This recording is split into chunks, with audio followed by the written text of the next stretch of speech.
Welcome to the Crazy Cool Family Podcast with Don and Suzanne Manning. A podcast where we share with you great insights about everything family from over 30 years of parenting 7 kids and over a decade of equipping parents through our Crazy Cool Family ministry. So let us inspire and equip you to build your best family. Hey there, welcome. We are excited that you are here with us today. Today we're going to talk about the big M word. Marshmallows. That's a big M word. That is a big M word. That's true. But that's not it. But since we're about relationships. We're going to talk about marriage. And specifically, we're going to dig into marriage unity. We get so many questions from parents. How do we parent on the same page? He does things differently than I do, not just with parenting, but with finances. And the dishwasher. He loves the dishwasher differently than I do. Be, sometimes it may be he's interested, or I'm interested in going to church and he's not, or she's interested in doing this and I'm not. What do we do? And we're just so different. Male, female. Well, and also, just from Suzanne, we have a story with that too, because we are super different. We have opposites attracted, and that how the saying goes. Oh my goodness, we are so different, and really in some things, but in the things that are important, we're pretty lined up. Yeah, so we, for example, we share a faith, and we share a desire for our family to be excellent. Those things. But in terms we of have some values and definitely some morals that are definitely the same. Yeah, but likes and dislikes. Preferences way different. Yes, I'm going to go outdoors, and you're going to be. I like things to smell nice, and Don can't smell them. There's so many. So how do we have? And what is? I think it's really cool concept to think about what unity looks like, because I think there's unity it really has. I think some people have a poor definition of unity, and when we see unity God's way, that and in fact, when you look at the Crazy Cool Family House, one of our culture pillars is unity. And so it's not, and so we talk about unity a lot because it really is a difficult concept to grasp, because it's not just about everyone being the same. So how do we have two very different people in a marriage in particular? We're going to talk about marriage today. We talk about unity in our pillar in terms of all the relationships in your home and how to unify your family. But today we're going to talk specifically about marriage unity and what that looks like. So one of my favorite images when it comes to unity, our church actually did, and it has a whole bunch of arrows, and the arrows are going all different directions, and the arrows are unique, and they're different colors, different shapes, different sizes, and all that stuff. But to be unified, all the arrows are going in the same direction, and so they still look different. Yeah, they still look different, and so think about that with your spouse. So you and your spouse are a very different arrow. You're male, you're female, you're different sizes, different shapes, different preferences, different. But if you're going in the same direction, if you're doing the same things for your relationships, your marriage relationship for sure, but even as you're doing things that are in line with each other, that's what unity looks like. Yeah. And so unity does not mean the same. Right. So that's really one huge key of unity, and it's a game changer for a lot of people, because they think that if someone is unified, then they think the same, they act the same, they respond the same. And, think about Jesus brought together his 11 disciples that changed the world. And yet, think of the differences between John and Peter and all the disciples. Matthew. We're watching The Chosen right again, and we're watching. Matthew was this tax collector, and they've got him portrayed as this autistic, numbers guy, and then Peter's this, this hard charging, get it done, and just run over people. And John's angry, and all the things, and all the different disciples. It's really interesting, but they together they were unified under Jesus, and they were unified under spreading the gospel. And so they're very different people. And that's one of the things to realize is that, and the way we approach that, we actually have a teaching called the Marriage Unity Triangle. And the first part of that is that Suzanne and I, we talked about even though we're very different people, what do we agree on? We agree on values, not methods. Mm-hmm. Okay, that's a key distinction, and we'll define that a little bit in just a minute. But I mean, we agree on values, not methods, because we may approach things differently, but we can agree on a value. So what's a value? It's something that's important to us. Right. So I think we love to bring unity into a marriage, to have discussions. We love to encourage. We have done it in our whole marriage. We're working on 34 years of marriage this year. And one of the things that we have done from a very young part of our marriage is talked about what's important to us in our lives, in our marriage, and in our family.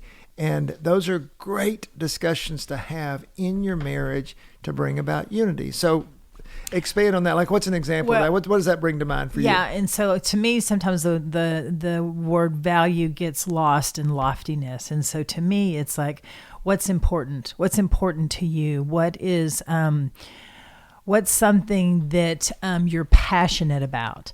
And so when I think about that, and I think about, our family and raising our family, the thing that was very important to me and very passionate was loving Jesus.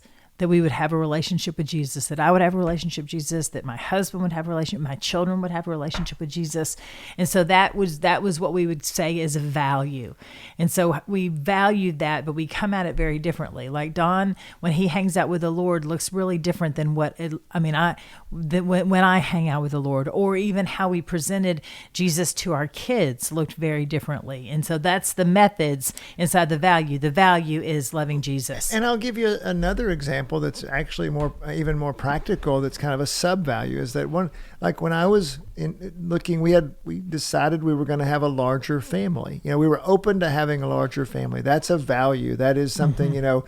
Some parents argue, I want to have another kid. No, I don't. So that becomes discussions that we want to bring to agreement. That's unity. When we go to the Lord and hear his voice about things and say, should we be open to having another child? Mm-hmm. Okay, that's a great value discussion. Okay, out of that, when we started having a larger family, one of the things that really was troubling to Suzanne was if I had a job that traveled a lot, because she didn't feel supported at home when that happened. And so, we could have said, no, I'm going to have this job and I'm going to travel all over the country and I'm going to go for this, but we're only going to have 2 kids. But instead, once we agreed to having multiple children, we didn't know it would end up at 7, but that's what it ended up with. Because that's the perfect number. That's right, number of completion.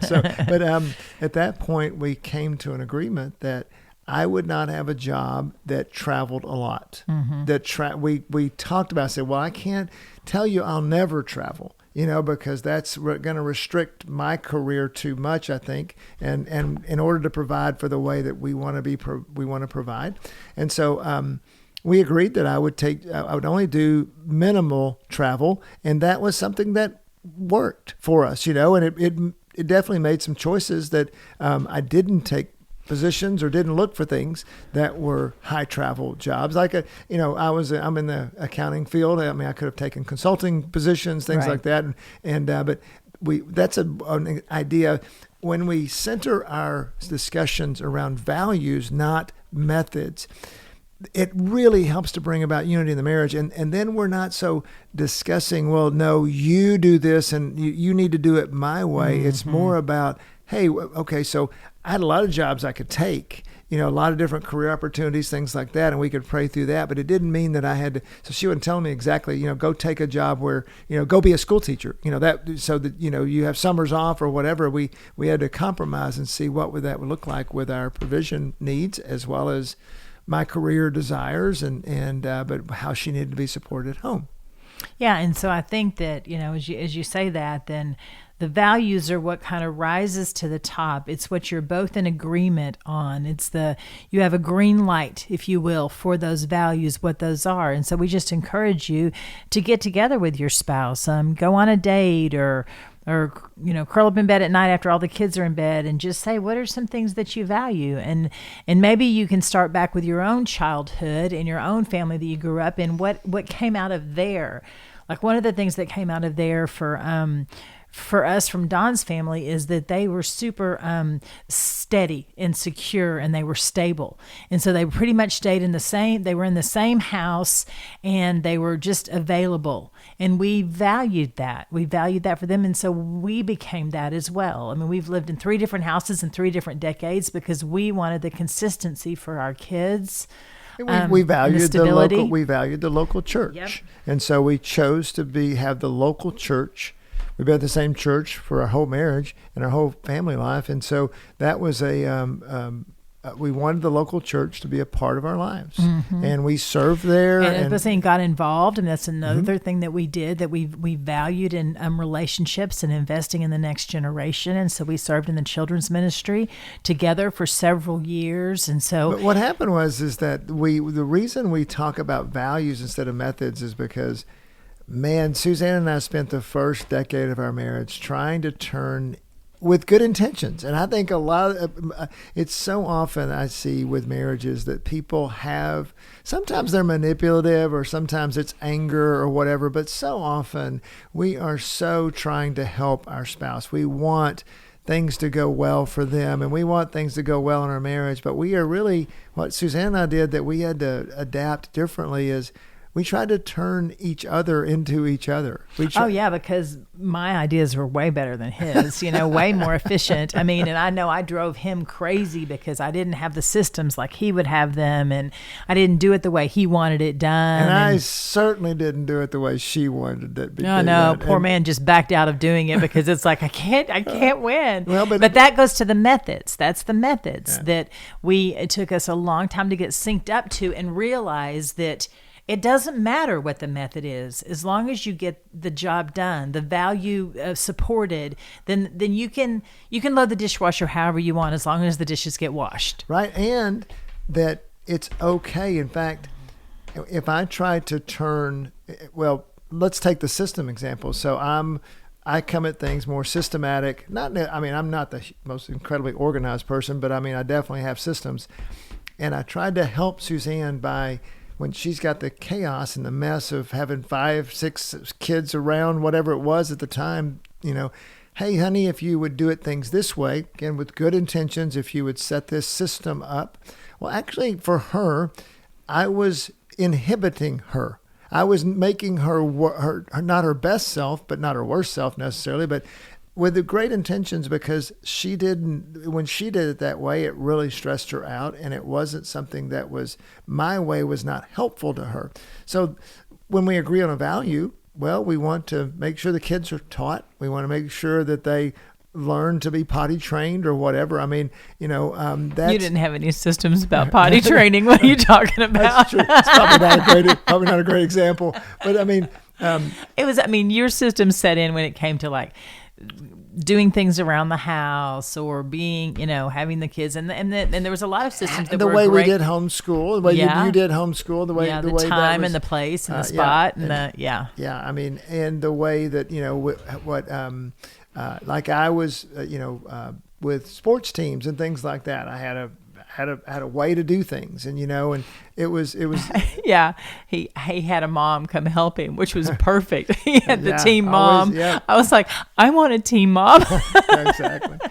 But so really, when you can focus, it's so much easier. There's so much more agreement on values. Yeah. Yes. So much more agreement. Yes. And so then freedom too, because the agreement is the value, but then there's the freedom to get it there, the methods. And so I'm not going to be mad at you if we're valuing that. Like, one of the things I think about is hard work. We valued hard work. You and I are both hard workers, and we want our children to be hard workers. That is a quality, a characteristic that we want in them.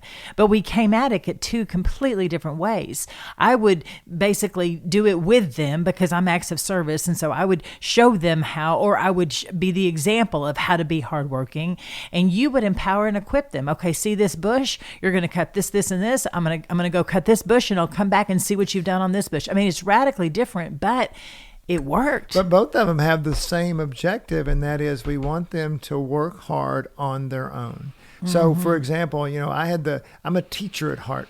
So I would go into it and say, look, I'm okay with you failing, and it's okay if you're doing stuff on your own. In fact, I think that's good. Suzanne's more participatory, and so I would do things with them sometimes, but a lot of times I would just say, hey, I want to see you do this and come back. I value. Come tell me what you did on the back end. Exactly. And so, those both methods were good. And it allows us to kind of go in. So the first thing we tell parents with Marriage Unity is focus on values, not methods. Right. And it allows us to do the second thing very well, which is to help our spouse be the best version of themselves. Now, let me go into that just a second. So think about this. If you've got two different people in the marriage, and they agree on the values, they agree on the direction, the vision of the family, and each one of those people, the husband and the wife, are becoming the best version of themselves. Okay, so you've got two people becoming the best version of themselves, agreeing on the values. Yes. What do you think that produces in a marriage? Do you think that produces more or less conflict? Do you think it produces more or less vision and peace and love and joy and togetherness? And what do you think it does to the culture of your home when you got two people that are becoming better and better versions, more and more healthy versions of themselves, and they're agreeing on values? Yeah, I love that. I would say that's a key. That's a sweet key to marriage, is when you stop taking your eyes. When you take your eyes off your spouse on what they're doing wrong or how they're not doing it like you, and you start focusing on what they're doing right, and you call that out and you encourage that, and you see the importance of that and the value of that, when you start doing that, when you come along beside them and help them be their best selves, it literally, which is not your best self, it's their best self, it's their way of doing things. And it's so exciting to see the switch that happens in you when there's like there's something that annoys you about them, and all of a sudden it changes, and it's actually something that is endearing to you about them, something that you really appreciate and you value. Like I love beautiful things. I love beautiful things. And Don doesn't. That's probably, we took a values test, and that's one of his lowest values is beautiful things. I hate beauty. No, that's not true. Well, I don't know if he just doesn't value it. He's got other things that he values, but he really appreciates our home. And every time we pull up to the house, he says, I love the bushes that you planted. It looks so good. The yard work looks so good. And he just compliments me every single time. It's not something that he valued. He didn't plant the bushes, and he doesn't see the beauty of it, but he knows me. He knows I valued it. He knows I planted it, and he sees it through my eyes. And so it's guys, it literally opens up your relationship when you start seeing things from your spouse's perspective. And I do think it's, I wouldn't think, like another thing Suzanne does that's I think is amazing is she decorates the house for the seasons. Like, so Thanksgiving we'll have all these Halloween, and then Christmas, and then Valentine's Day. I don't decorate for Halloween. I decorate for the fall. Well, that's I don't have a bunch of ghosts hanging in my trees. Please don't think that. Yeah, that's true. No. It's the fall. It is because that wouldn't be beautiful. No, that would be scary. All the kids would come over and be like, "Yeah, why do you have goblins in your?" Yeah, you're right. But so I wouldn't think to do that, but I do. Nor would you take the time. Nor would I. Well, first of all, I wouldn't even think to do it, so there's no way I would take the time. But I do appreciate it, and like she's saying, then I call it out in her to say, "Wow, the house really. And I love the way you decorate for the fall, for example, and I love the way you love beauty." And now I'm helping her. So instead of going, gosh, man, why do you have to, this is such a waste of time. I could say that. Why do you bother yourself with all this all the time? So much work. Exactly. And so many things that we don't appreciate about our spouse because they're not us turns it into a complaint. It turns it into a, why do you do this, instead of appreciating and calling out. Because when Suzanne is it sees beauty, that's going to brighten her day. She's going to have more joy in her life. It's going to make me beautiful. Don't you want me beautiful? Yeah, I mean, do I want my wife to have more joy in her life? Do I want to call out more of who she is? Yes, but what happens with the best intentions, we say, man, that's not important to me. Therefore, it shouldn't be important to you. Yes, shouldn't.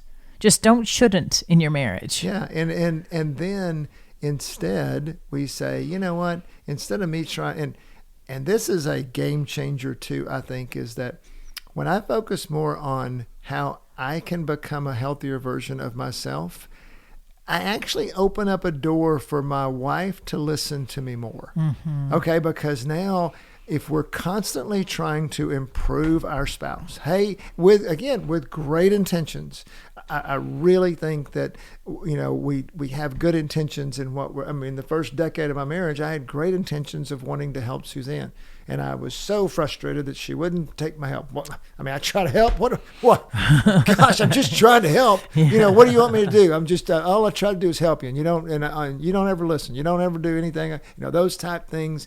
And yet, when I focus more on what God's doing in my life, then I actually create an environment to where she wants what she may ask me more. Hey, what do you think about this? And now it creates a better platform. But when I'm focused on her, I create a defensive wife. Yeah.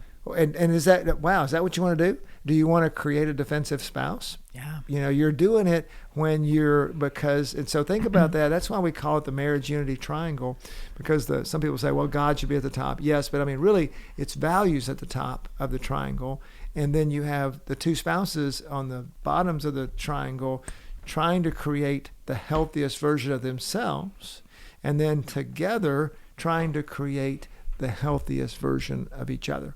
Yeah, and I would say that God is the top of that, and how you're unified through God is through values. And so you do have God at the top of that, but it's through values that you are unified, and then you're working together. And I was just going to add something, that a picture that I saw as you were talking, that if we can look at our spouse through acceptance and admiration and adoration, if we can look at our spouse that way, and listen to me, it is a battle. It is a battle of the mind, because for some reason the negative really wants to show up, and the negative is what wants to come out of our mouths, and the negatives, we want to just pick at our spouse and nag at them all the time, and we see the things that are wrong. And so I just encourage you to, when something comes in your mind that you see your spouse doing that is a negative, that's wrong, don't say it, acknowledge it in your head, and then flip it to the positive. Find something that you're grateful for. Find something that you admire, that you appreciate about your spouse.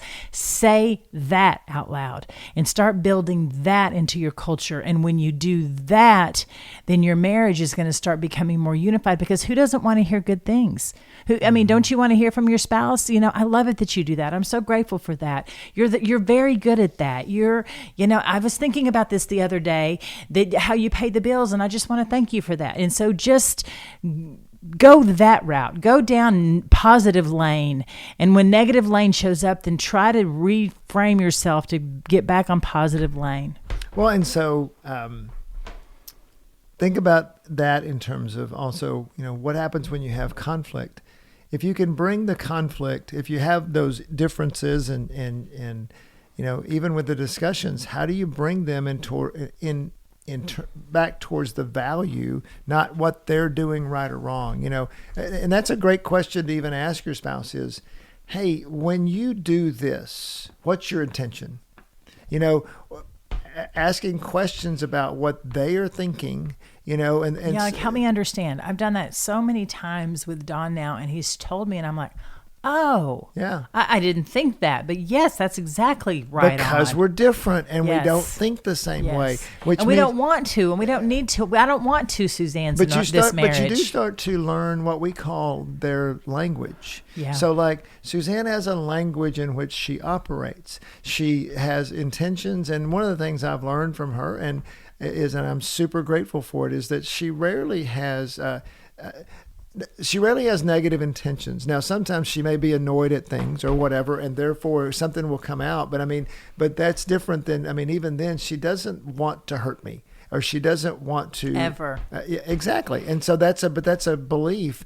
Sometimes I didn't believe that. I'm like, she's not looking out for me, or she's not this or whatever. Oh, that was a huge wall that we broke down, realizing that we were on the same team, on the same side of the line, and we were not out to get each other. Yeah. Listen to the sentence.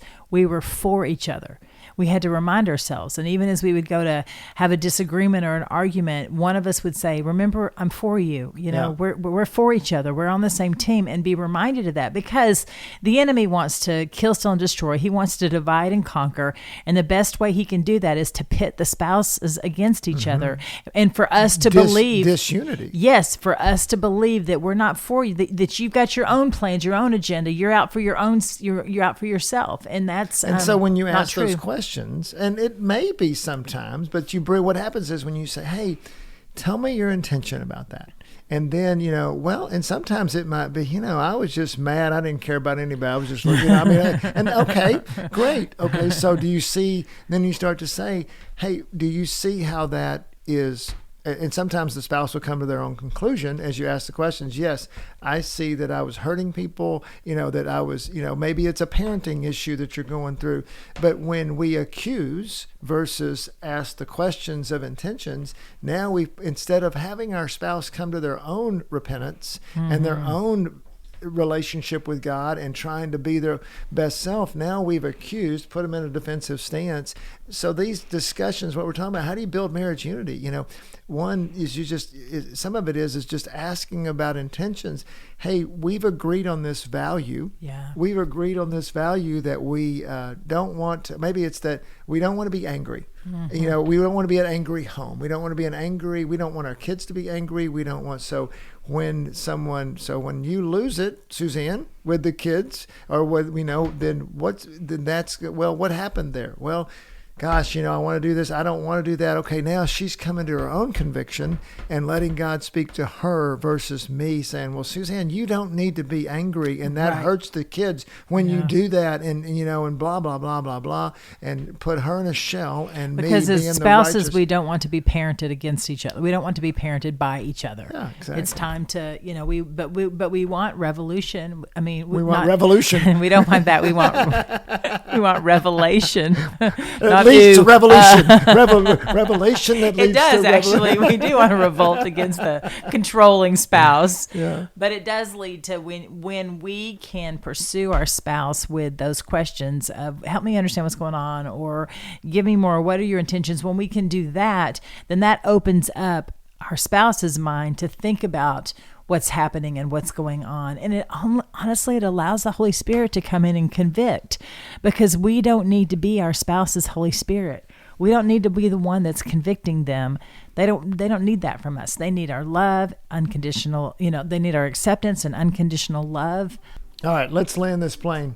So we'll leave you with a couple of summary thoughts. One of them is just agree on values, not methods. Don't worry so much about methods. And the second is help your spouse be the best version of themselves as you work towards being the best version of yourself. Last, crazy cool. What are we doing? Been doing on these things? The crazy cool. CCC. Yeah. So that one's going to be the crazy cool connection for this time is just to focus on values. And watch your discussions change. It's so much easier to agree on values than it is on methods. When you can do that, if you take the one thing today, just start having some values discussions in your marriage. Watch the unity start to happen. As always, parents, go be crazy. Go check out our website, crazycoolfamily.com. Hi there, Don Manning here with Crazy Cool Family. Years ago, I was trying to figure out how to be a great parent. I wanted to be the best for my kids. And I said, man, I wish somebody would just write me a playbook. There's so much material out there. Just show me where to go. I'm a guy. Just point me in the direction. I'll go, right? And I couldn't really find it. And so started to write it. And we started to write what is now Crazy Cool Family. And then we also have a tool called, guess what? The playbook. that you can sign up for. It starts with just the portal is a daily email. I know you're going to get that daily email if we send it to you. So we start it with that portal, but it really does open up a portal, a bigger portal into our resources in a very inexpensive way for you to learn to be your best parent. So go to crazycoolfamily.com, sign up for the playbook, and we will start you on the road, this incredible journey to be an amazing parent and to be the best for your family.